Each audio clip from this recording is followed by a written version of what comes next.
Hello everyone, welcome back to my channel. তোমরা দেখছো বানায়ার পাকশালা। আজকে আমাদের এই চ্যানেলটার নামটা একটু চেঞ্জ করলাম। মনে হলো আমাদের যেহেতু বাঙাল মানুষ, সেহেতু বাঙালদের এই রান্নার নামটাই রাখা যেতে পারে। তোমাদের কেমন লাগলো কমেন্ট সেকশনে জানিও। আর শীতকাল পড়ে গেছে, এরকম পোড়া জিনিস জাতীয় খাবার খেতে কার না ভালো লাগে। তাই আজকের রেসিপি তোমাদের জন্য বেগুন পোড়া। চলো কিভাবে রেসিপিটা করতে হবে দেখে নেওয়া যায়। এর জন্য আমরা এখানে নিয়েছি দুটো বড় সাইজের বেগুন, নিয়েছি বড়ি, দুটো ডিম। এখানটা ভালো করে খুব মাঝখান থেকে দেখো বেগুনটাকে কেটে নিতে হবে। তারপর গায়ে একটু সর্ষের তেল ভালো করে মাখিয়ে বেগুনটাকে কিন্তু পুড়িয়ে নিতে হবে। তোমরা যদি চাও এর ভেতরে কিন্তু রসুন দিতে পারো, আমরা রসুন দিলাম না। দেখো এটাকে কিন্তু গ্যাসেও পোড়ানো যায় বা উনুনেও পোড়ানো যায়। উনুনে পোড়ালে কিন্তু তার স্বাদ কিন্তু অনেকটা দ্বিগুণ বেড়ে যায়, কিন্তু এখন আর উনুন কোথায়, তাই গ্যাসেই আমাদের সাহায্য নিতে হবে। দেখো বেগুন খুব সুন্দর করে পোড়ানো হয়ে গেছে। সেবার এবার আস্তে আস্তে কিন্তু বেগুনের এগুলো গাটাকে ছাড়িয়ে ফেলতে হবে। কিন্তু এটা কিন্তু মাথায় রাখতে হবে, বেগুনটা অবশ্যই যেন ঠান্ডা হয়ে যায়, নইলে তোমাদের হাতে ছ্যাঁকা খেতে পারো। দেখো সমস্ত বেগুন এই থালার মধ্যে নিয়ে একটু ভালো করে এইভাবে ভেঙে ভেঙে নিতে হবে, যাতে এর ভেতরে আর কোনো রকম পোড়া জিনিস না থাকে। এবার একটা কড়াই বসিয়ে নিলাম, যার মধ্যে দিলাম বেশ খানিকটা পরিমাণে সর্ষের তেল।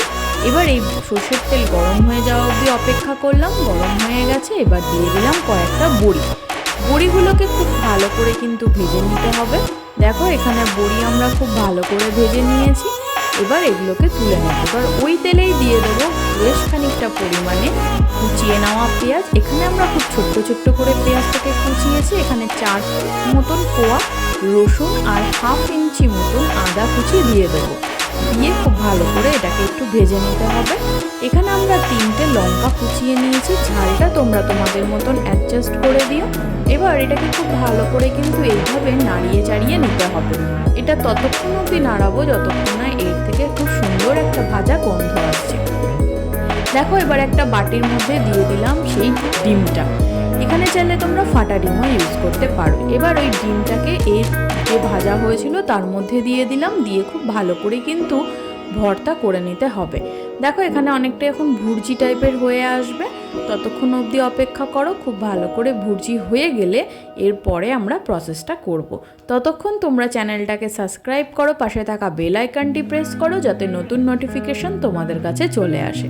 এবার দেখো ভালো ভাজা হয়ে গেছে। এবার লাস্টে দিলাম টমেটো, আর দেবো বেশ খানিকটা পরিমাণে ধনেপাতা কুচি। টমেটোটা যদি আগে দিয়ে দিতাম তাহলে টমেটোর জলে কিন্তু খুব ভালো করে ভাজা হতো না। এবার এর মধ্যে দিয়ে দেবো পরিমাণ মতো নুন। এটা তোমরা তোমাদের স্বাদ অনুযায়ী দিও, কে কেমনটা খাবে। আর এর মধ্যে আমরা দিয়ে দেবো কিন্তু অল্প একটু হলুদের গুঁড়ো। তোমরা চেক করতে থাকো। দেখো দিয়ে দিলাম হলুদের গুঁড়ো, দিয়ে আবারও খুব ভালো করে কিন্তু নাড়িয়ে নিতে হবে। ভিডিওটা ভালো লাগলে অবশ্যই চ্যানেলটা কিন্তু সাবস্ক্রাইব করো। এটা খেতে ভীষণ মজাদার হয়, কথা দিচ্ছি। এটা তোমরা রুটি, ভাত, যে কোনো জিনিসের সাথে ভীষণ ভালো লাগবে এটা খেতে। এবার সেই বেগুন পোড়ার যে বেগুনটা ছিল সেটাকে এর মধ্যে দিয়ে দিলাম, দিয়ে কিন্তু খুব ভালো করে এইভাবে কিন্তু ভেজে নিতে হবে। তোমরা ভাবছো বেগুন পোড়ার মধ্যে ডিম কেন দিয়েছি, একবার বানিয়ে খেয়েই দেখো, কথা দিচ্ছি ভীষণ ভালো খেতে হয়। আর তোমাদের জন্য কমেন্ট সেকশন খোলা রইল, তোমরাও রেসিপিটা বানাও আর আমাদেরকে কমেন্ট করে জানাও যে তোমাদের কেমন লাগলো। দেখো খুব ভালো করে এইভাবে আমরা ভেজে নেব।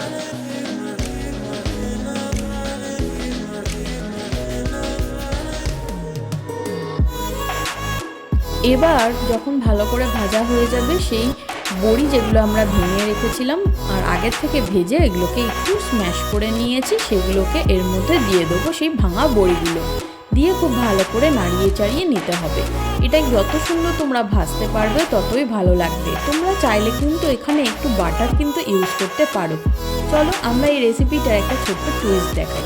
দেখো এখানে আমরা কিছু শুকনো লঙ্কা নিয়ে নিয়েছি, যেটা ওভেনের ওপর দিয়ে এইভাবে একটু পুড়িয়ে নিচ্ছি। এখানে কিন্তু এই পোড়া শুকনো লঙ্কার গন্ধটা কিন্তু এই রান্নাটার স্বাদ অনেকটা বাড়িয়ে দেবে। দেখো আবারও ভালো করে এভাবে একটু নাড়িয়ে চাড়িয়ে নিচ্ছি। কি সুন্দর একটু ভাজা ভাজা হয়ে যাচ্ছে। আর যারা আমার চ্যানেলে প্রথম থেকেই দেখছো তারা তো জানোই এই জাতীয় জিনিসগুলো যখন কড়াই এবং খুন্তি দুটোকেই ছেড়ে দেবে তার মানে রান্না একদম রেডি। দেখো এখানে মা কিন্তু সেই শুকনো লঙ্কাটাকে কিন্তু হাত দিয়ে একটু স্ম্যাশ করে এই বেগুন পোড়ার মধ্যে দিয়ে দিয়েছে। এবার এটাকে খুব ভালো করে কিন্তু নাড়িয়ে নিতে হবে। এটা যত ভালো করে ভাজবে তত সুন্দর আর স্বাদ কিন্তু ততই বেড়ে যাবে।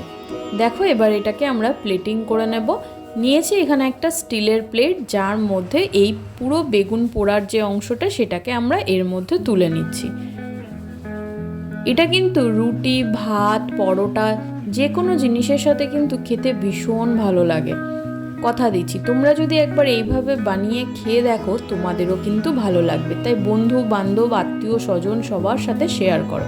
ওপর থেকে দিয়ে দিলাম আরেকটা শুকনো লঙ্কা পোড়া আর বেশ খানিকটা পরিমাণে। এবার দিয়ে দেবো ওপর থেকে কিছু গার্নিশিংয়ের জন্য বড়ি। দেখো একটা বড়ি এইভাবে রাখলাম আর কিছুটা হাত দিয়ে ভেঙে এইভাবে তুলে দিলাম। দেখতে ভালো লাগছে? ভিডিওটা ভালো লাগলে অবশ্যই ছেড়ে যাওয়ার আগে চ্যানেলটা সাবস্ক্রাইব করো। আর আমাদের নতুন চ্যানেলের নাম তোমাদের কেমন লাগলো অবশ্যই কমেন্ট সেকশনে জানাও। তনয়ার পাকশালা। Thank you for watching. পুরো ভিডিওটা দেখার জন্য। দেখা হচ্ছে নতুন আরেকটা রেসিপির সাথে। আমি আমার মা ফিরে আসছি আরেকটা রেসিপির সাথে।